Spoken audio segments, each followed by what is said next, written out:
IPL ಬಗೆಗಿನ interesting ಸುದ್ದಿಗಳನ್ನ ಈ ವಿಡಿಯೋದಲ್ಲಿ ಹೇಳ್ತೇನೆ. ನಾನು ಶಾಂತ. ನೀವು ಸುದ್ದಿಯಾನದ ಸಬ್ಸ್ಕ್ರೈಬರ್ ಆಗೋದಕ್ಕೆ ಮರಿಬೇಡಿ. RR ತಂಡದ ವಿರುದ್ಧ ಸೋತ ಬೇಸರದಲ್ಲಿದ್ದ ಲಕ್ನೋ ಸೂಪರ್ ಜೈಂಟ್ಸ್ ತಂಡದ ನಾಯಕ ರಿಷಬ್ ಪಂತ್ ತಮ್ಮ ಮಾತಿನಲ್ಲೂ ಕೂಡ ಕಂಟ್ರೋಲ್ ತಪ್ಪಿದ್ದಾರೆ. ಪಂತ್ ಲೈವ್ನಲ್ಲಿ ಅಶ್ಲೀಲ ಪದ ಬಳಕೆ ಮಾಡಿದ್ದಾರೆ. ಪ್ರಸಿದ್ಧ ನಿರೂಪಕ ಇಯಾನ್ ಬಿಷಪ್ ಅವರು ತಂಡದ ಕಳಪೆ ಪ್ರದರ್ಶನದ ಕುರಿತು ಪಂತ್ ಜೊತೆ ಮಾತನಾಡ್ತಾ ಇದ್ದಾಗ ತೀವ್ರ ಭಾವುಕರಾದ ಪಂತ್, ನಾವು ಕೆಟ್ಟ ತಂಡವಾಗೋದಿಲ್ಲ, ನಾವು ನಿಜಕ್ಕೂ ಕೂಡ ಉತ್ತಮ ಅಂತೇಳಿ ಒಂದು ಪದ ಬಳಕೆ ಮಾಡಿದ್ದಾರೆ. ನೇರ ಪ್ರಸಾರದಲ್ಲೇ ರಿಷಬ್ ಪಂತ್ ಅಸಭ್ಯ ಪದ ಬಳಸಿದ್ದನ್ನ ಕೇಳಿ ನಿರೂಪಕ ಇಯಾನ್ ಬಿಷಪ್ ಕೂಡ ಶಾಕ್ ಆದ್ರು. ತಕ್ಷಣವೇ ಸಂದರ್ಶನವನ್ನ ಕೊನೆಗೊಳಿಸಿದ್ರು. ಇನ್ನು ರಿಷಬ್ ಪಂತ್ ಅಶ್ಲೀಲ ಪದ ಬಳಕೆಗೆ ಸೋಷಿಯಲ್ ಮೀಡಿಯಾದಲ್ಲಿ ಭಾರಿ ಆಕ್ರೋಶ ವ್ಯಕ್ತವಾಗ್ತಿದೆ. ಮೆಗಾ ಹರಾಜಿನಲ್ಲಿ ಬರೋಬ್ಬರಿ 27 ಕೋಟಿ ರೂಪಾಯಿ ನೀಡಿ ಲಕ್ನೋ ಸೂಪರ್ ಜೈಂಟ್ಸ್ ತಂಡ ಇವರನ್ನ ಖರೀದಿ ಮಾಡಿತ್ತು. ಆದರೆ ನಾಯಕನಾಗಿ ಹಾಗೆ ಬ್ಯಾಟರ್ ಆಗಿ ನಿರೀಕ್ಷಿತ ಪ್ರದರ್ಶನ ನೀಡಿಲ್ಲ. ಈ ಒತ್ತಡ ತಾಳಲಾರದೆ ಪಂತ್ ಲೈವ್ನಲ್ಲಿ ಅಸಭ್ಯ ಪದ ಬಳಕೆ ಮಾಡಿದ್ದು ಕ್ರೀಡಾ ಜಗತ್ತಿನಲ್ಲಿ ದೊಡ್ಡ ವಿವಾದ ಸೃಷ್ಟಿಸಿದೆ. ಲಕ್ನೋ ಸೂಪರ್ ಜೈಂಟ್ಸ್ ತಂಡ ನೀಡಿದ 221 ರನ್ಗಳ ಬೃಹತ್ ಮೊತ್ತ ಬೆನ್ನಟ್ಟುವಾಗ ರಾಜಸ್ಥಾನ ರಾಯಲ್ಸ್ ತಂಡ ಒತ್ತಡಕ್ಕೆ ಸಿಲುಕಬಹುದು ಎನ್ನುವಂತ ನಿರೀಕ್ಷೆ ಇತ್ತು. ಆದರೆ ಇದನ್ನೆಲ್ಲ ಉಲ್ಟಾ ಮಾಡಿ ತೋರಿಸಿದ್ದು ಬಾಸ್ ಬೇಬಿ. 38 ಎಸೆತಗಳಲ್ಲಿ 7 ಬೌಂಡ್ರಿ ಹಾಗೆ 10 ಮೆಗಾ ಸಿಕ್ಸರ್ಗಳನ್ನು ಸಿಡಿಸಿ 93 ರನ್ಗಳನ್ನು ಕಲೆ ಹಾಕಿದ್ರು.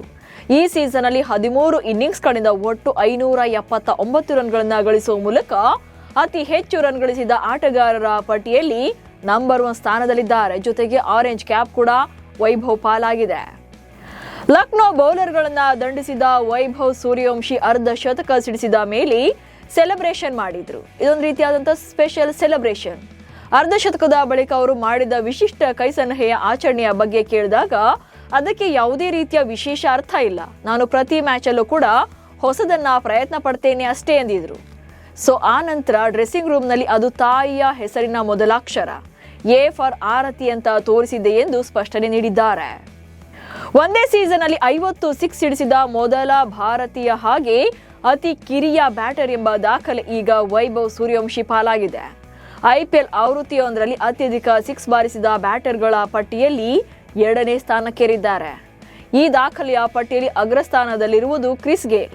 ವೆಸ್ಟ್ ಇಂಡೀಸ್ ದಾಂಡಿಗ 2012ರಲ್ಲಿ ಒಂದು ಸೀಸನ್ನಲ್ಲಿ 59 ಸಿಕ್ಸ್ ಸಿಡಿಸಿ ಈ ದಾಖಲೆ ನಿರ್ಮಿಸಿದ್ರು. ಪ್ಲೇ ಆಫ್ ರೇಸ್ನಲ್ಲಿ ಈಗಾಗಲೇ RCB, GT ಹಾಗೆ SRH ತಂಡಗಳು ಕ್ವಾಲಿಫೈ ಆಗಿವೆ. ಉಳಿದಿರುವುದು ಕೇವಲ 1 ಸ್ಥಾನ ಮಾತ್ರ. ಆದರೆ ಆ ಸ್ಥಾನಕ್ಕಾಗಿ ಈಗ 5 ತಂಡಗಳು ರೇಸ್ನಲ್ಲಿವೆ. ರಾಜಸ್ಥಾನ ರಾಯಲ್ಸ್ ತಂಡ ಟೂರ್ನಿಯಲ್ಲಿ 7ನೇ ಗೆಲುವನ್ನು ದಾಖಲು ಮಾಡಿದೆ. 13 ಪಂದ್ಯಗಳನ್ನಾಡಿರುವ ರಾಯಲ್ಸ್ 6ರಲ್ಲಿ ಸೋಲು ಕಂಡಿದ್ದಾರೆ. ಹಾಗೆ ಪ್ರಸ್ತುತ 14 ಅಂಕಗಳನ್ನು ಪಡೆದಿದ್ದಾರೆ. ತಮ್ಮ ಕೊನೆಯ ಪಂದ್ಯವನ್ನ ಭಾನುವಾರ ಮುಂಬೈ ಇಂಡಿಯನ್ಸ್ ವಿರುದ್ಧ ಆಡಲಿದ್ದು, ಆ ಪಂದ್ಯವನ್ನ ಗೆದ್ರೆ ರಾಜಸ್ಥಾನ ರಾಯಲ್ಸ್ ತಂಡ ನೇರವಾಗಿ ಯಾವುದೇ ತರಹದ ಫಲಿತಾಂಶವನ್ನ ಲೆಕ್ಕಿಸದೆ ಟಾಪ್ 4 ಪ್ಲೇಸ್ನಲ್ಲಿ ಅವಕಾಶವನ್ನ ಪಡೆಯಲಿದೆ. ರಾಯಲ್ ಚಾಲೆಂಜರ್ಸ್ ಬೆಂಗಳೂರು ತಂಡ ಈ ಬಾರಿ ಕೂಡ ಚಾಂಪಿಯನ್ ಆಗೋಕೆ ಮಾಸ್ಟರ್ ಪ್ಲಾನ್ ಮಾಡ್ತಿದೆ. ಬೆಥೆಲ್ ಅವರನ್ನ RCB ಆಡುವ 11ರ ಬಳಗದಿಂದ ಕೈ ಬಿಡುವಂತ ಯೋಜನೆ ಇದೆ. ಬೆಥೆಲ್ ಬದಲಿಗೆ ವೆಂಕಟೇಶ್ ಅಯ್ಯರ್ ಅಥವಾ ದೇವದತ್ ಪಡಿಕ್ಕಲ್ ಅವರನ್ನ ಆರಂಭಿಕರಾಗಿ ಕಣಕ್ಕಿಳಿಸುವಂತ ಸಾಧ್ಯತೆ ಕೂಡ ಇದೆ.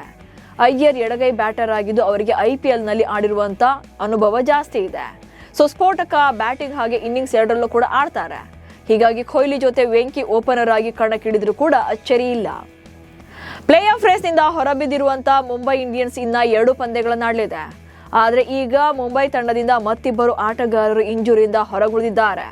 ವಿಕೆಟ್ ಕೀಪರ್ ಬ್ಯಾಟರ್ ಆಗಿರುವಂತಹ ಕ್ವಿಂಟನ್ ಡಿಕಾಕ್ ಹಾಗೆ ಆಲ್ರೌಂಡರ್ ರಾಜ್ ಅಂಗದ್ ಇಂಜುರಿಗೊಂಡಿದ್ದಾರೆ. ಈ ಇಬ್ಬರು ಕೂಡ ಚಿಕಿತ್ಸೆಯನ್ನ ಪಡಿತಾ ಇದ್ದು ಉಳಿದ 2 ಪಂದ್ಯಗಳಲ್ಲಿ ಆಡೋದಿಲ್ಲ ಅಂತ ಮುಂಬೈ ಮ್ಯಾನೇಜ್ಮೆಂಟ್ ತಿಳಿಸಿದೆ. ಮುಂಬೈ ತಂಡ ಬುಧವಾರ KKR ವಿರುದ್ಧ ಹಾಗೆ ಮೇ 24ರಂದು ರಾಜಸ್ಥಾನ ವಿರುದ್ಧ ಕಣಕ್ಕಿಳಿಯಲಿದೆ. ಚೆನ್ನೈ ಸೂಪರ್ ಕಿಂಗ್ಸ್ ಪರ ಈ ಸೀಸನ್ ಅಲ್ಲಿ MS ಧೋನಿ ಕಣಕ್ಕಿಳಿದಿಲ್ಲ. ಆದರೆ ಈ ಬಗ್ಗೆ ಸುರೇಶ್ ರೈನಾ ಒಂದು ಅಪ್ಡೇಟ್ ಕೊಟ್ಟಿದ್ದಾರೆ. ನೀವು 2026ರ IPLಗೆ ಮಿಸ್ ಕಾಲ್ ಕೊಟ್ಟಿದ್ದೀರಿ, ಅದು ಲೆಕ್ಕಕ್ಕೆ ಬರಲ್ಲ. ಮುಂದಿನ ವರ್ಷ ನೀವು ಮರಳಿ ಬರಲೇಬೇಕು ಅಂತ ನಾನು ಧೋನಿಗೆ ಹೇಳಿದ್ದೀನಿ ಎಂದಿದ್ದಾರೆ. ಇದಕ್ಕೆ ಧೋನಿ ಸ್ವಲ್ಪ ದಣಿದಿದ್ದೇನೆ ಎಂಬ ಉತ್ತರ ನೀಡಿದ್ದಾರೆ ಎಂದಿದ್ದಾರೆ. ಅಫ್ಘಾನಿಸ್ತಾನ ವಿರುದ್ಧದ 3 ಪಂದ್ಯಗಳ ಏಕದಿನ ತಂಡದಲ್ಲಿ ರೋಹಿತ್ ಶರ್ಮಾ ಹಾಗೆ ಹಾರ್ದಿಕ್ ಪಾಂಡ್ಯಾಗೆ ಚಾನ್ಸ್ ನೀಡಲಾಗಿದೆ. ಈ ಇಬ್ಬರಿಗೂ ಕೂಡ BCCI ಪ್ಲೇಯಿಂಗ್ 11ನಲ್ಲಿ ಆಡೋಕೆ ಷರತ್ತನ್ನು ವಿಧಿಸಿದೆ.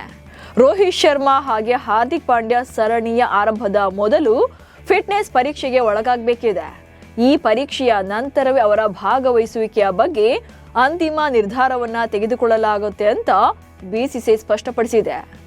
ಇವೆಷ್ಟು ಇವತ್ತಿನ IPL ಬಗೆಗಿನ ಸುದ್ದಿಗಳು. ನಮಸ್ಕಾರ.